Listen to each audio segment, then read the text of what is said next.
What is your I was into X before it was cool thing? Gmail 2004-ish, when it was invite only. My friend had a small amount of invites. I worked for a movie theater chain in 1996, and my boss got a VHS copy of Jesus vs. Santa Claus. At some industry event, we watched that video a dozen times and laughed our asses off. About 6 months later South Park debuted on Comedy Central and we were very excited to see it had been picked up. We weren't allowed to have cola much growing up, but we drank a ton of seltzer water. I kept drinking it as an adult and people made fun of me for how weird it was because it's not a thing people casually drank. They thought it was either a mixer, like they acted as if I was drinking straight margarita mix, or something from a frou-frou health store. Then fricking LaCroix came along. Or whatever it was that made seltzer suddenly cool a few years ago. I mean, I'm glad it's even more common with more flavors and stuff, but I used to get teased so much for it. Skateboards 1964 or so.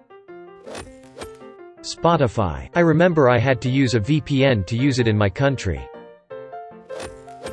Snowboarding. You couldn't even bring them to resorts. 1983.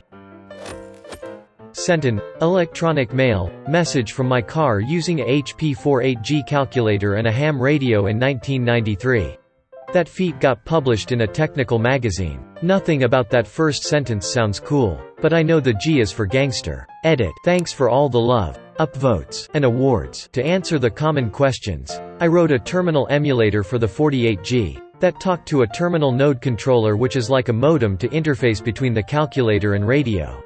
The message. Don't remember the exact details, but I was 16, so it probably went to my mom's Prodigy account to say hi mom.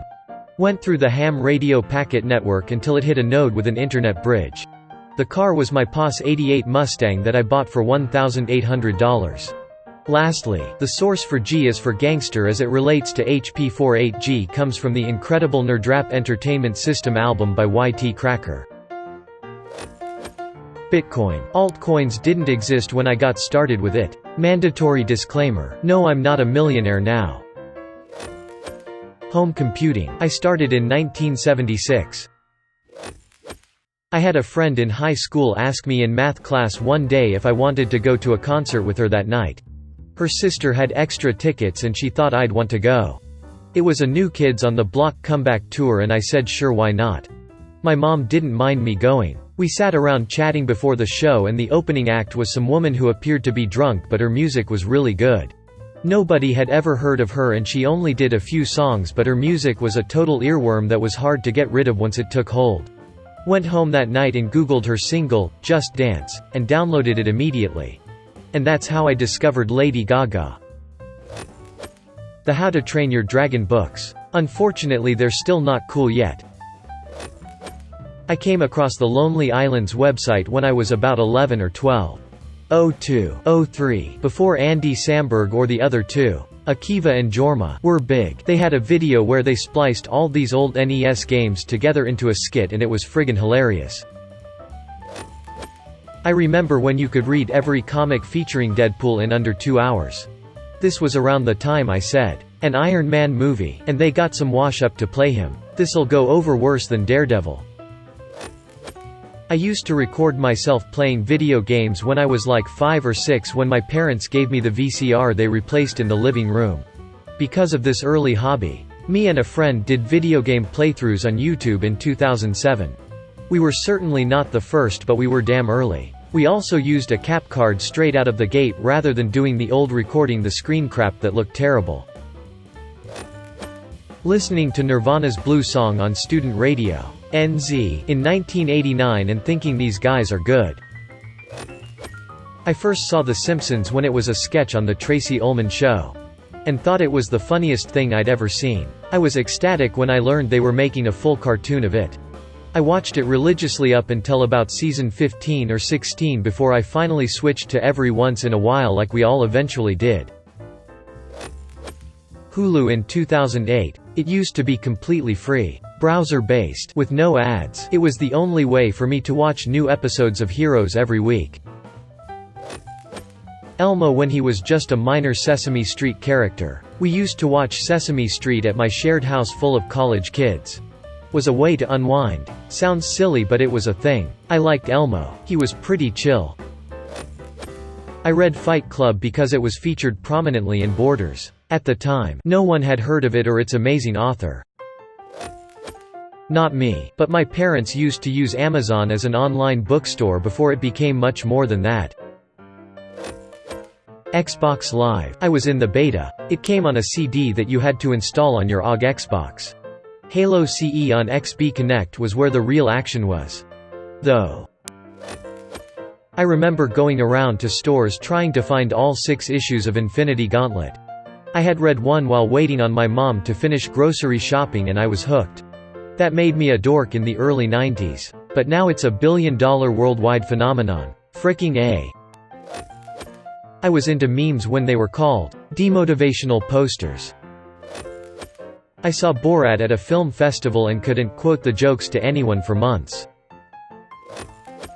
Hating Bill Cosby. Had to do volunteer work at the local Jell-O museum for 30 hours to graduate high school in 2008. He used to be the spokesperson for Jell-O. I had to listen to him talk about Jell-O in old commercials for 30 hours on a loop. Edit. I should also mention it's the town where a bunch of kids acquired a mass conversion disorder and all thought they had Tourette's. I actually have mild Tourette's, so that's another thing I did before it was cool. I was a beta tester for Gmail. I still have the welcome email from 2004. Edit. The email. In an ironic twist of fate, I became a Googler 15 years later. And now I get to beta test all kinds of cool stuff. Even stuff my product area doesn't work on. I got Instagram when it was a photography app back in 2011. Swine flu. I got it in February 2008 and was the 3rd reported case worldwide. Had Tesla stock at $28. I was attending Comic-Con before most people knew it existed. Show up the day you want, but a ticket, and go in and shop. I have some incredible collectible movie memorabilia from back then. Never thought it would turn into the enormous event it has become. I had over 300 Bitcoin when it was $3. I spent almost all of it on drugs and a fake ID. And then lost the rest when the Silk Road got seized. It keeps me up at night. Don't want to brag, but I bought some N95 masks the 2nd week of January. Edit. Well, some do. Some don't. But I've never been in this position before and am unsure of the etiquette. So thanks for the upvotes and the awards. From a 62-year-old Canadian woman who's a bit overwhelmed. I was in marching band with Markiplier. He was my trumpet section leader. It's weird seeing all these memes and all these famous people talking about a guy the first was in high school with. Snapchat. I downloaded it when it was in its early stages, and then deleted the app shortly after because none of my friends were on it. I still have people asking me how I got my username. @osnapyo.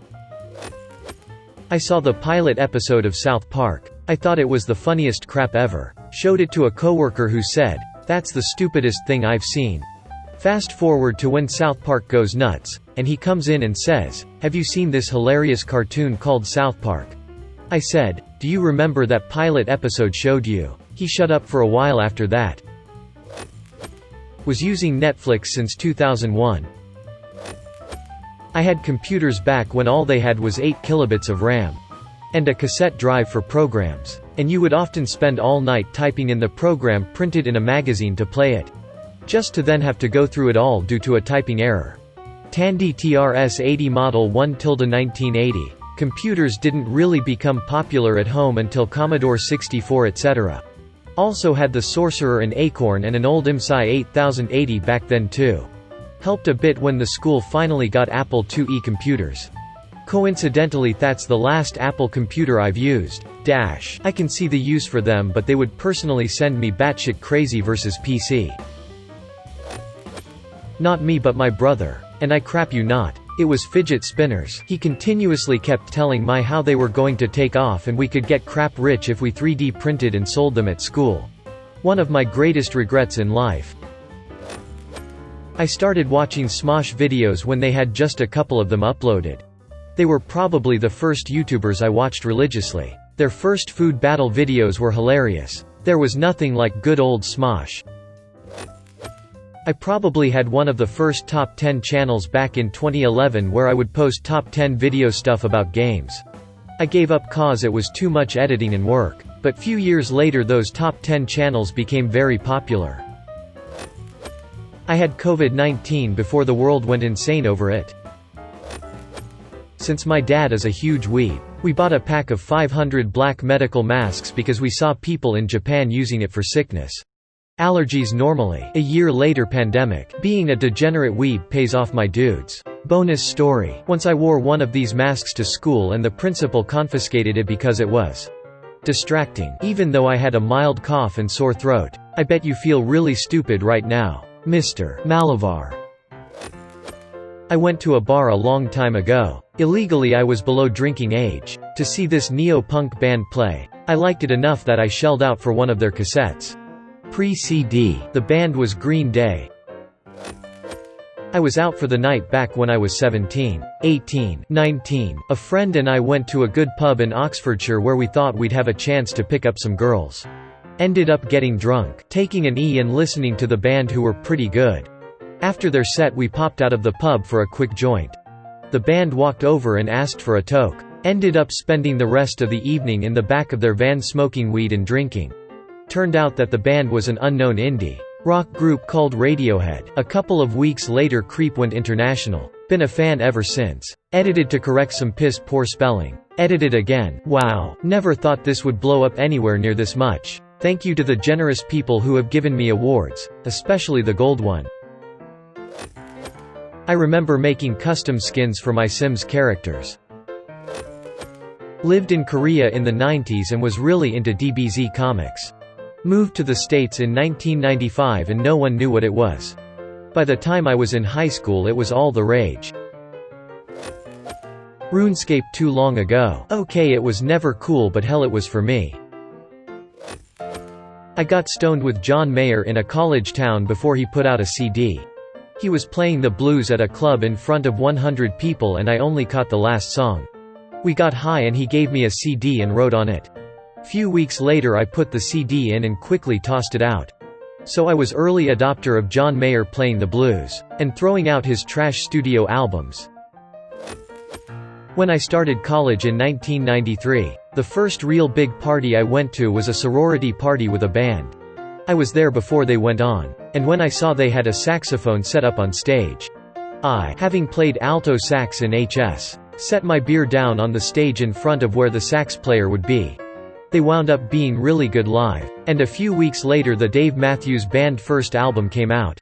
And I bought it first day. I'll never forget taking that CD home at Christmas break and playing it for high school friends who said, "What the frick is this shit?" The next year they all apologized because they were all into them once they got popular.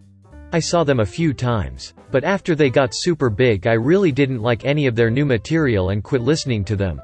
The last time I saw them I remember seeing Daisy Fuentes outside the theater interviewing people after the show and had a feeling they were about to be a big MTV band. However, from time to time I'll hear an old tune of theirs and will remember when I thought they were very cool.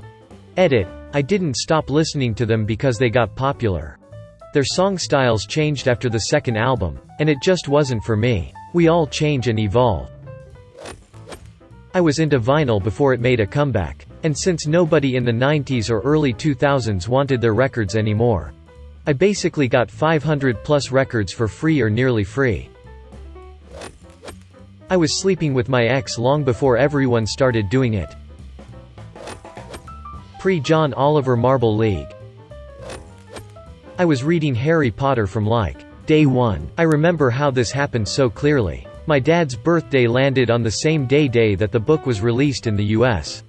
September 1st, 1998, and we got him a gift certificate to Barnes & Noble, among a few other things. The very next day, my dad and I went to Barnes & Noble. He picked two books. One was a New York Mets coffee table book and the other was the newly released Harry Potter and the Sorcerer's Stone, which he handed to me. There were stacks and stacks of them on a display table right at the front of the store. He mentioned that he had read an article about how good the book was a few weeks prior.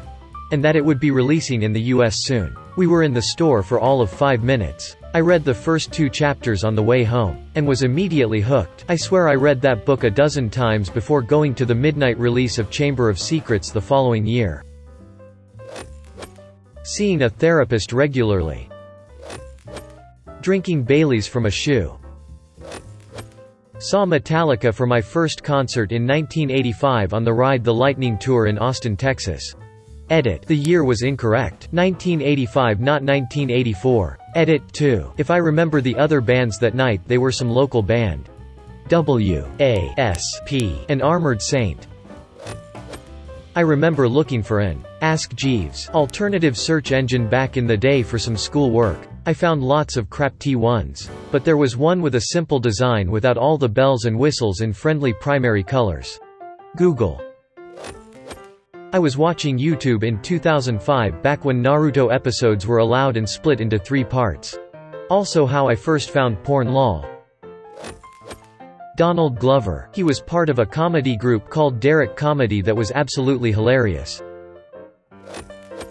One of mine is Minecraft. I played it when it was just bare bones nothing. Also I was into Owl City before I believed the rest of the world was into Owl City.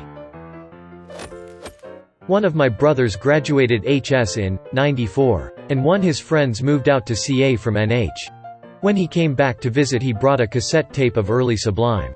2 to 3 years later they got big. 5 to 6 years later everyone in junior high had that Sun t-shirt and were trying to say that they discovered the best band ever. A similar thing happened years later with the Dropkick Murphys. But I'm not really into them, so I don't mind letting that one go. I'm getting really into Mongolian throat singing. It hasn't become mainstream just yet, but just you wait. I saw Tegan and Sarah when they were an opening act that they didn't even bother to turn down the lights for. Now it's like $60 for a ticket to their shows. I once did a Google search for Eminem and it came back with 0 results. I was an editor at AllMusic at the time and emailed my higher-ups to tell them he needed a listing ASAP. Sperry's. Mind you, I was not your basic, preppy white boy but a dark-skinned Mexican, with no sense of style. My mom heard these were the next fashion item and bought the shoes the summer before they blew up.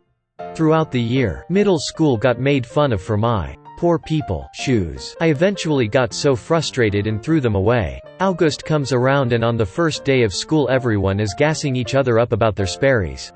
Even if I went back and bought or even found my old pair, I would have been teased for copying their style. I read The Hunger Games before it was popular. When I was 4, I got inside our new refrigerator before they plugged it in. I was in there before it was cool. Online dating. I met my wife in a Yahoo chatroom in 2000. I was into the YouTube channel Binging with Babish back when he made his 2nd or 3rd video. Eating brownies, always before they're cool. I was chugging Pabst Blue Ribbons years before it became the go-to hipster brew. I watched Avatar: The Last Airbender when it was running live as an adult and people gave me crap for watching a children's cartoon. Edit. Since this comment is receiving a lot of attention, I want to talk about Lake Laogai. The term Laogai comes from Laodong Gaizao, which translates into reform through labor, were actual Chinese forced labor prison camps. Anyone who was seen as a counter-revolutionist by the Chinese Communist Party were sent to Laogai, where they are forced to produce goods that get exported to the West with all the profit going to the state. The camps also served to reform political and ideological thoughts of prisoners to line with the Communist Party's ideology. While the camps are no longer called Laogai, they still exist as prisons today. Curl care. My mum was always knowledgeable and taught me how to properly care for my hair before all the jazzy products came out. Now everyone who called me poodle and fuzzy brains in school when straightening the crap out of your hair was popular as asking me about what I use. Dragon Force before they were in Guitar Hero. Never thought they would become something a lot of people knew even though they were always awesome. I'd hate to say it, but Fortnite before it turned into Fortnite. But I was playing with a buddy who decided to hate it for some reason and stopped before it turned into Battle Royale. Main one was Twitter, when flip phones were king and you had to text Twitter to update your status. Reddit. This account is rather recent, but I discovered the platform in its infancy. It had less stuff back then, but the discussions were better. And then, mainstream caught up. Adult coloring. I never liked drawing but loved coloring. So as I grew up I would seek out all kinds of coloring books. I loved how calming it was. And I would often color with my grandparents, so I created a lot of fond memories there. I got made fun of a lot for my hobby until it suddenly became cool in the last few years. I was one of the first 100 followers of Ray William Johnson. Before he blew up and eventually died down. Oh, I was also on the FJ app. Remember that crap, when One Direction was rumored to be on the app? The Pioneer Woman. I found her blog years ago when it was just a good blog. She's great, but to be honest I think she's better in the written word than she is actually speaking in front of the camera. I washed my hands for 20 seconds and used a paper towel for the sink and door handles way before Corona. Was into the British Office before there was an American version.